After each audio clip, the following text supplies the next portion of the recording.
I'm going to talk about the dark side of the web, simply because a lot of, well, some categories of people use it or abuse it to their advantage. So we all know how revolutionary Facebook has been in disseminating information and connecting people and in mobilizing publics. Again, the events in the Middle East are telling of its potential. Now, this potential and this attraction hasn't escaped the attention of jihadists, which in a minute I will try to explain what I mean by jihadists. It hasn't escaped their attention because they are forever trying to find new ways to disseminate their information, their propaganda, and to win recruits. And by recruits here, I mainly, within the context of my work, I mean ideologically recruit people. So it's less of a physical recruitment to carry people to actually go to the hot spots in Afghanistan or Iraq, but it's mainly, at least as a first step, is to recruit them ideologically. So they're always looking for venues, for spaces where they can find, if you like, mainstream Muslims, where they can kind of get them to support them. So, so just to define jihadist, because jihadist, the term may not be clear to many, it may be vague, it is a very contentious term. So I'll borrow the definition of Dr. Gary Bunt. So it's those ideologically affiliated to the entity networks known as Al-Qaeda, and I add to that and make efforts to promote and support its activities and ideology, mainly through online media. And that is really in the context of my work.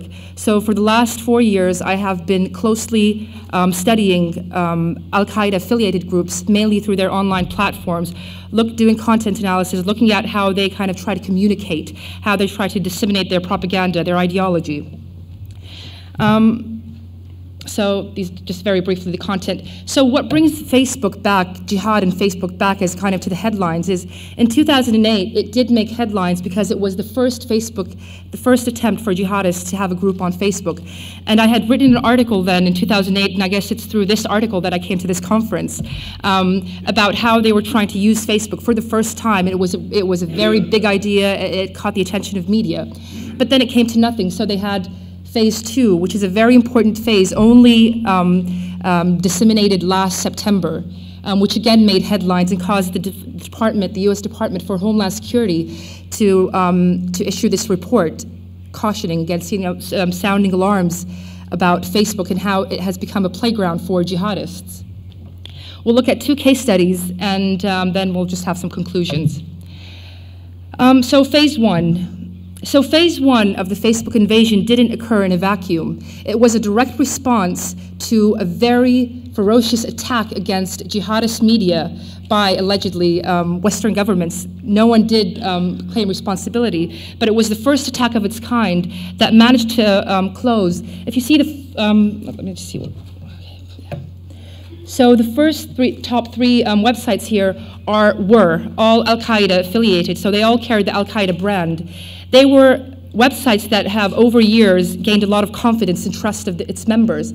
Now, these websites, just one day before 9/11, 2008, and I was doing research on these websites at the time, so I knew the frustration of the members of these groups. So they were all simultaneously closed, and that was a big blow for jihadist media. And so they had these 3 remaining websites, and this is not to say that these were the only jihadist websites, but these were the trusted websites. There are tens, some say thousands of other jihadist websites. I would say there are only a few that are really trusted and reliable by their members. So these 3 were shut down on the same day, or the same second, same minute. And then we had these followed suit, the secondary websites followed suit. And then there was Al-Fallujah website.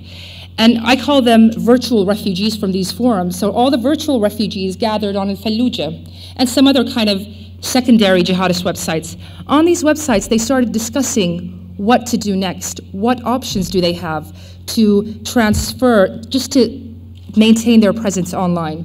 So, of course, there were many suggestions. Some of them were very successful. They simply launched new websites, which again shows that closing websites isn't useful in itself, because it simply doesn't do away with the ideology that kind of drives these groups. So, but one of the ideas, one of the suggestions that was a hit instantly, especially among the younger generation of these forums, was the creation of a Facebook group. Before that, Facebook was really never mentioned. 2 years before that, I was still following these websites, and Facebook didn't make, well, it wasn't really mentioned. It wasn't a big deal for them. All of a sudden, it had a lot of support from the junior members. The senior members opposed to the idea because they weren't sure of Facebook. They were skeptical, and they thought it was too liberal for them to kind of to try and take over Facebook. So what the young generation did is that they immediately created a Facebook group, immediately shifted all their data, not all, but a big amount of their data to this Facebook group. And then when Al-Fallujah was closed, oops, so confusing. This is the Facebook group. Facebook group, which was only created 2 days before the final website was closed, proved a very valuable platform where jihadists continued to have discussions, continued to share and exchange information. And it was a very major Al-Qaeda production that was supposed to come out on the commemoration of 9/11. It didn't surface, but it did on Facebook, on the Facebook group. So that was kind of a victory for them. So even if you shut down our websites, we managed to disseminate the video through a mainstream kind of platform, which was Facebook. So this was called Knights of al-Nusra Invasion. Now, to give it weight and to give it kind of this holy, this credibility and a holy status, an emir was elected. Now, the term emir is very significant because it means the holy commander, the Muslim holy commander. And you only have emirs for a certain kind of, physical, on-the-ground groups or armies. But now they gave it the title of emir. And this emir had a deputy, 7 lieutenants, and 7 brigades. I won't go through the brigades because you can tell, from the names, you know what, you can tell what functions they had. So there was one for translation, was one for disseminating information, etc. Now these are some of the profiles of the members of this group. Now I'm not exposing them. This was in mainstream media, taken from mainstream media. So if you see the avatars, the pictures that they use are overtly jihadist. The materials that they post, so it's Bin Laden, it's the Twin Towers burning, it's militant videos, militant content, everything was very clearly jihadist. So I just focus on this because we'll come to see how it was kind of their downfall. And they were really, really happy that this received a lot of attention from mainstream media, from Western media. And at that time, everyone was writing, including myself, about how Facebook was, jihadists are taking over Facebook. Well, I didn't say taking over, but it caused quite a hype. Let me see if I can do this. No. Okay. Keep forgetting. Oops. Okay. Thank you.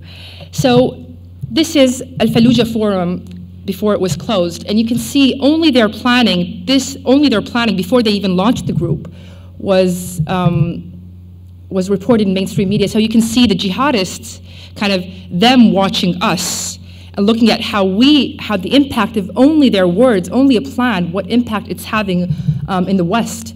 So here they're just showing examples from Western newspapers about simply the plan of invading Facebook.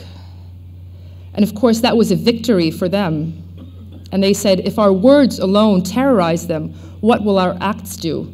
So I just don't want to go through that, please. Just don't want to mess things. Okay. Of course, with that media attention, Fox News alerted, contacted Facebook and asked them to comment on hosting a terrorist website. Of course, that freaked out Facebook, and they had to immediately because they were shamed. So what they did is immediately they shut down the group. After that, I won't go into kind of what they call phase 2. I don't even call it a phase. It was kind of these very sporadic attempts at trying to revive their presence on Facebook, which didn't work. One of them, like this group, was for the forums, a jihadist forum, to have a mirror group on Facebook. So it's like kind of, CNN, Al Jazeera having a group on Facebook. And that didn't work. Again, it was just purely jihadist. So again, the material, the content, the pictures, everything. So the mistakes of phase 1 was that it was too obvious. The avatars, discussions, everything was overtly jihadist. Too much propaganda. They discussed their structure, the plan, the admins, the names of the people who would be the commanders of this group, of this strategy. Everything was very clearly on jihadist forums, which are mostly all monitored by intelligence agents. It was too narrow in its focus, so it was only a very narrow jihadist group ended up attracting the same members who were already subscribed to the ideology, who were already members of the jihadist forums. So it really didn't add anything new. And then it was too central. So it was one group with a central command, making it a very soft target, so it was really easy to take it down with one click.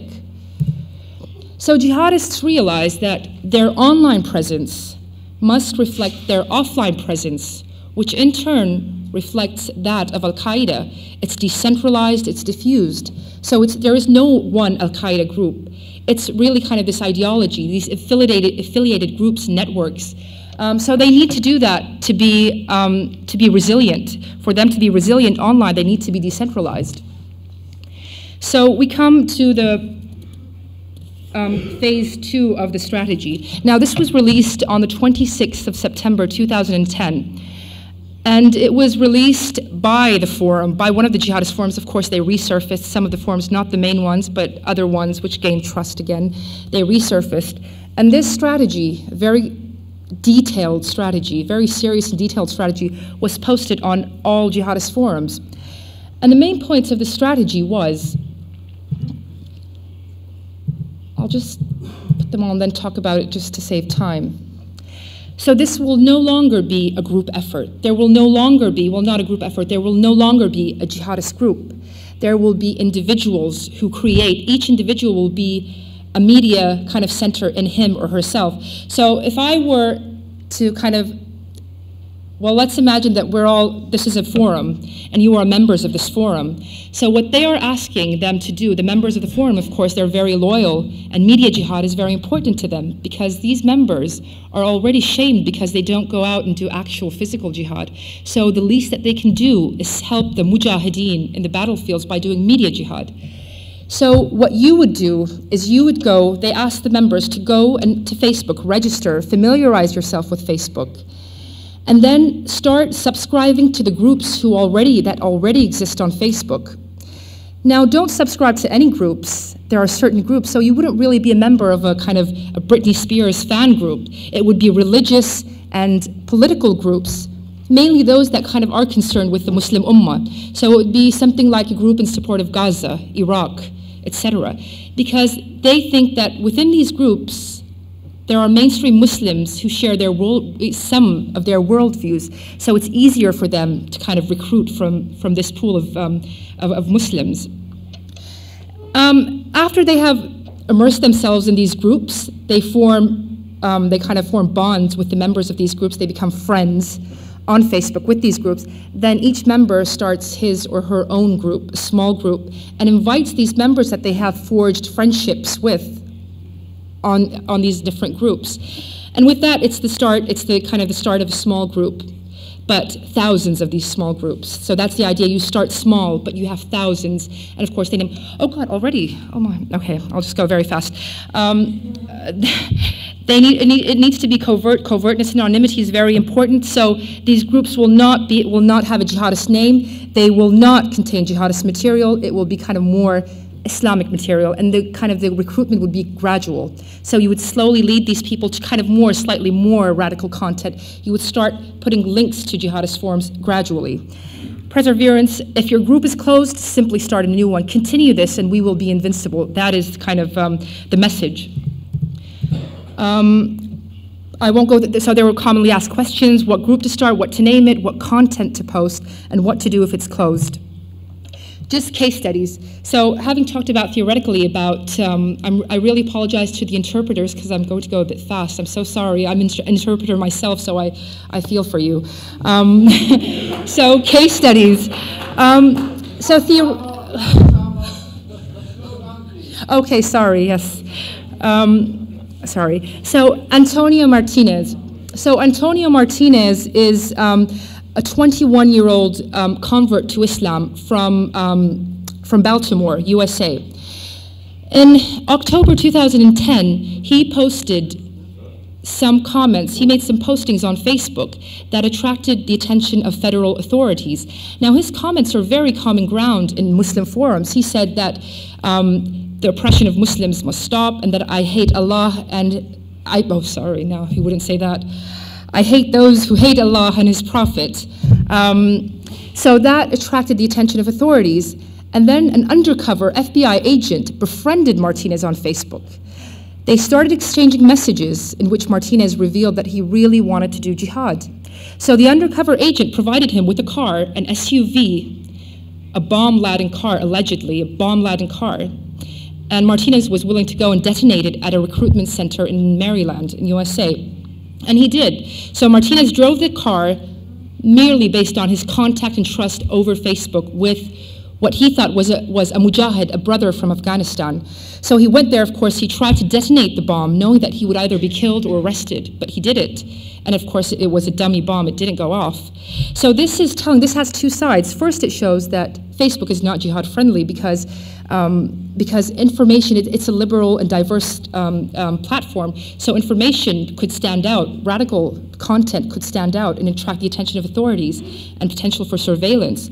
On the other hand, the fact that Martinez actually trusted that brother from Afghanistan and went all the way to detonate a bomb is very chilling and indicative, very naive and kind of stupid, but very indicative of the potential of Facebook to recruit. I don't know how many people would do that, trusting people online. And so anyway, Zachary Chesser is 21, is a 20-year-old from Virginia, also a convert to Islam. This is not to give American Muslim converts a bad name. It just happened to be the case studies that I have. So he rose to fame in April 2010 when he threatened the creators of South Park, the cartoon, I don't know if it's called a cartoon, of South Park, because they had mocked the depiction of Prophet Muhammad. He wasn't convicted or anything, but later, as kind of a backlash, a response to that self-censorship and freedom of expression, a group was formed on Facebook called Everyone Draw Muhammad Day. So the idea was safety in numbers. If we all commit to drawing the Prophet Muhammad on the same day, it would be hard for extremists to kind of attack us all. So what Zachary Chesser did is he went to that group, he took the exact addresses, contact details, workplaces of 11 members of this group. He went and posted them on ultra-radical, militant jihadist websites, calling for attacks against them. And this kind of goes to show, and this was talked about, how kind of, the gravity of having personal information out there, and now with the mobile phone, people know exactly where you are. When I go to my home, Facebook home, I see a lot of friends sitting at Starbucks in on a certain street, so you know the location. So this would become a problem for writers, for many people, politicians, if Facebook would become the hangout place for jihadists. Pros and cons: access and connection. Before with jihadist forums, you really have to wait for people to come to you, hoping that people will be interested and come to your forums and hopefully be hooked on the ideology. But with Facebook, you can actually go to these people. You identify them. That goes back to reconnaissance and recruitment. So you go, you scout for potential groups or individuals. Someone like Martinez, who expresses kind of his longing for jihad, that's an easy target. You target him, you recruit him. So now jihadists are kind of like salesmen. They go to your house, they knock your door, and they want to sell you their ideology. So it gives them more access. A gateway to experience websites. Gradually will start. The idea is start posting links to radical websites, and also one of the strategy mentions that you must get the email addresses of the people in this group, because at a later stage you will forge contacts. You will need to contact them in a more discreet way, through more discreet channels and not through Facebook. Easy and wide dissemination. I'll just go to the cons. So one of the disadvantages is surveillance. So on Facebook, admins can easily shut down a group, and intelligence agents can easily see who creates these groups, who visits them, who posts what. But of course, that goes also back to reconnaissance. They can also, it could be the other way around. Jihadists could also be watching us do what and identify us. Filtering, there's always the problem of how do you keep in these groups? How do you keep supporters in and agents out? But that's a problem for them on all their platforms. And then there's a claim that Facebook is liberal, so it is indeed diverse, it's liberal, so what you say and what you do would stand out if it's extreme, if it's radical, and it could attract the attention. And by the way, in Martinez's case, he wasn't simply, his comments weren't simply, they didn't attract the federal agents immediately, but it was through a Facebook user who thought that his comments were kind of radical, and he alerted the authorities, and they came back to kind of follow him. So it shows you that they could stand out for people of diverse backgrounds. So conclusion. So the conclusion is that Facebook is not a friendly playground for radicals and their material because it's diverse, because of its diversity, and because of the potential for surveillance.